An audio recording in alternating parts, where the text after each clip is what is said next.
Welcome to part 2 of our Econte video. In this video we'll be doing a time-lapse demonstration of drawing up an image board, filling out an Econte, and demonstrating a director check of the Econte.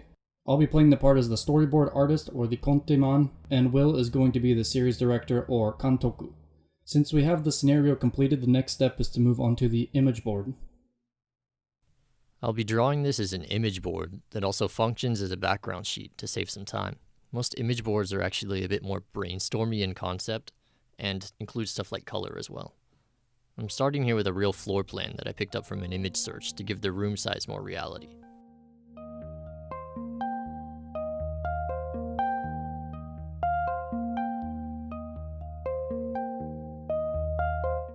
I then run through and draw the general locations of the furniture and change a couple of things about the room layout for our convenience.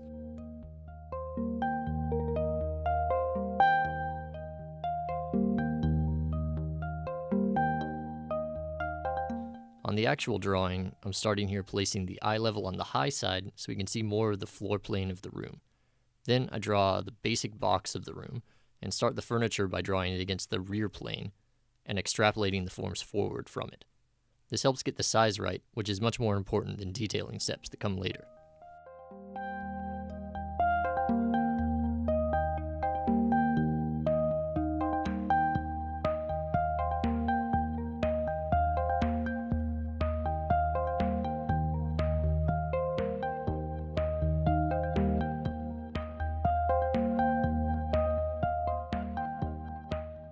Here, I'm detailing the room, thinking about how she would use it in order to logically place items.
Lastly, I add a character silhouette so that we know the scale of everything.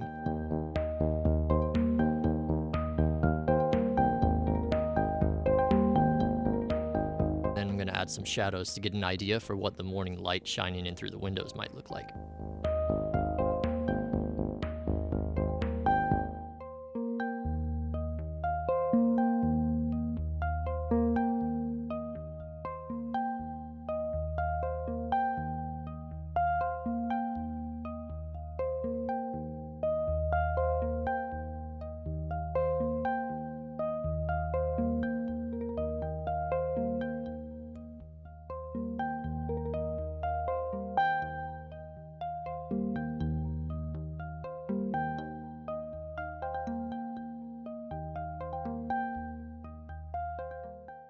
Now that the image board is done, it's time for the storyboard artist to make the Econte.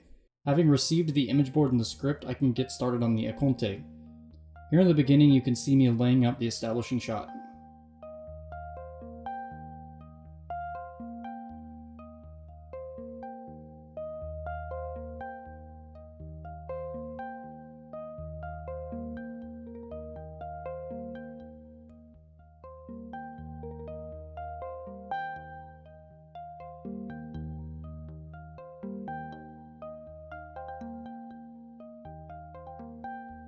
Here I'm changing the panning notation to black instead of colored because that's more standardized.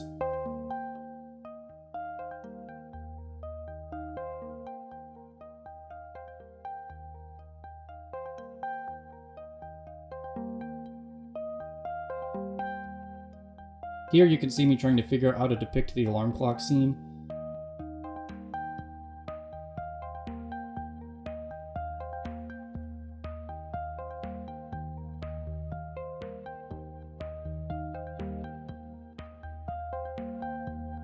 It turns out what was originally proposed in the scenario was too difficult.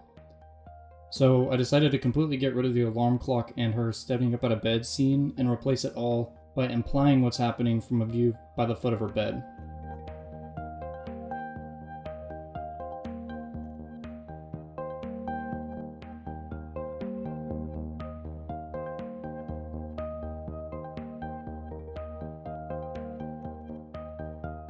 On the teeth brushing scene, I got a little caught up trying to properly draw her hair.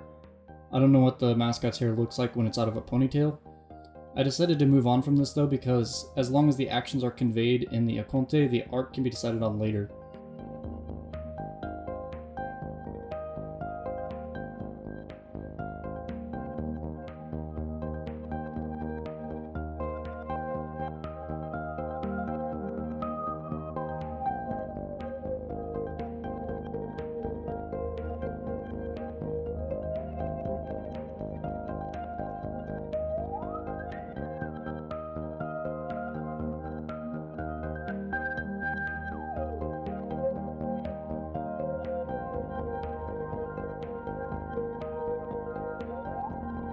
Here I wanted to show her putting up her hair in front of a mirror over the shoulder was the only way that I could think of at the moment.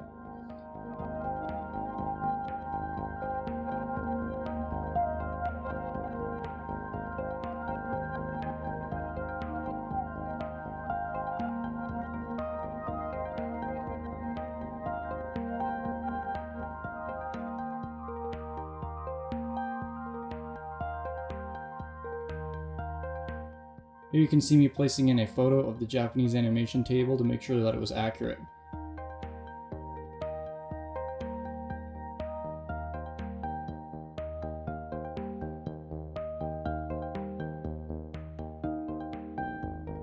I then realized that I needed to probably show her putting her hat on, so I added in a cut for that.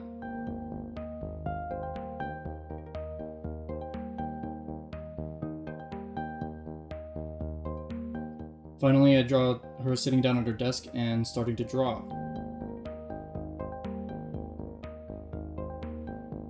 The drawing part of the Econte is finished, so at the end I'm going back through and adding in the cut and timing information.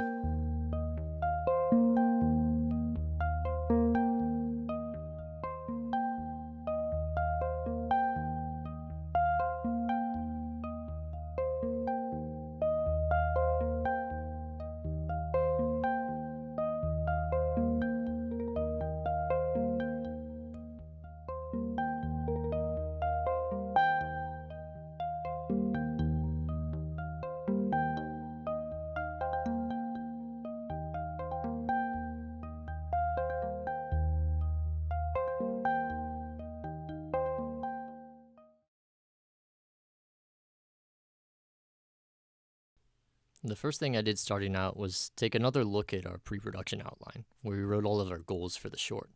I'll be running through all of the cuts for technical correction, but also to make sure every cut reflects what we're trying to accomplish. After a quick read-through chronologically, I begin fixing this pan/zoom notation to pan/tu, the standard notation.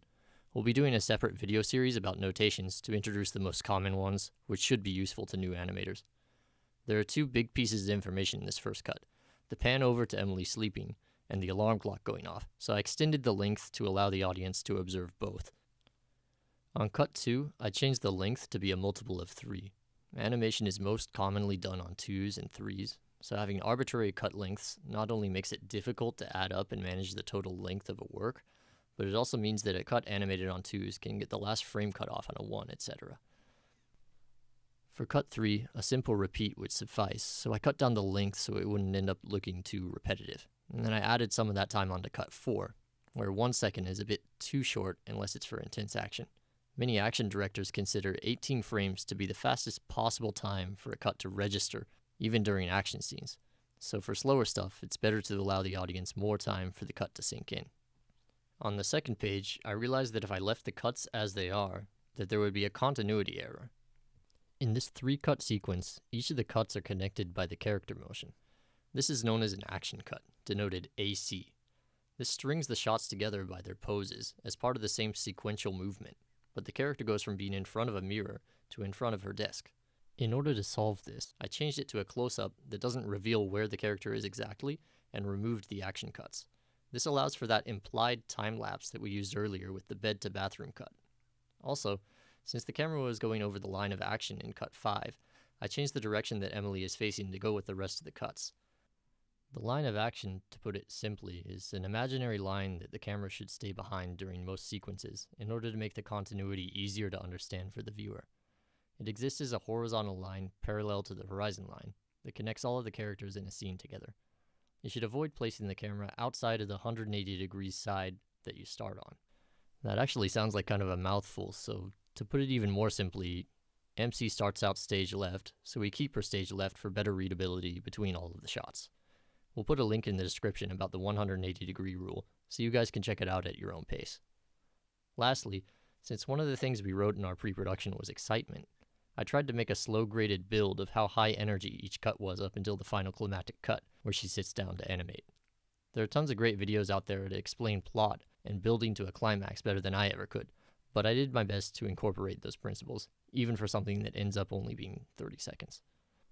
This skip-on notation that I wrote here for cut 7 means that the camera follows the character through the cut. It's technically a different kind of pan called a memory pan, but I'll get into the specific differences between all of these in the layout video. Almost all storyboard artists don't differentiate between these types of pans for storyboard and just write skip-on for everything whenever the camera follows a cell. So we'll do the same here for now. Lastly, I added a cut of the channel logo like it was an opening sequence. It might be. Totaled the corrected time, and then we're done. Overall, I tried to keep the drawing side of everything very loose to not use cruder language, and tried to focus on the cut type, composition, timing, and direction for the corrections. Hopefully, you'll see how this contrasts to how the layout artist thinks later on.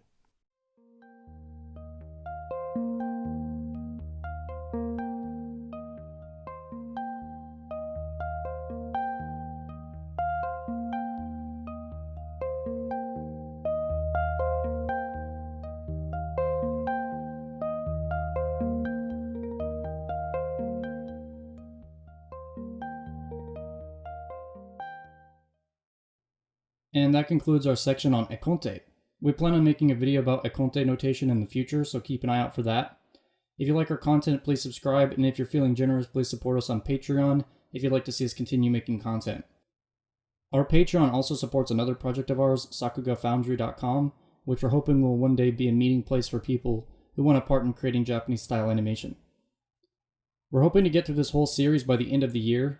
Any support will help us get our videos out sooner.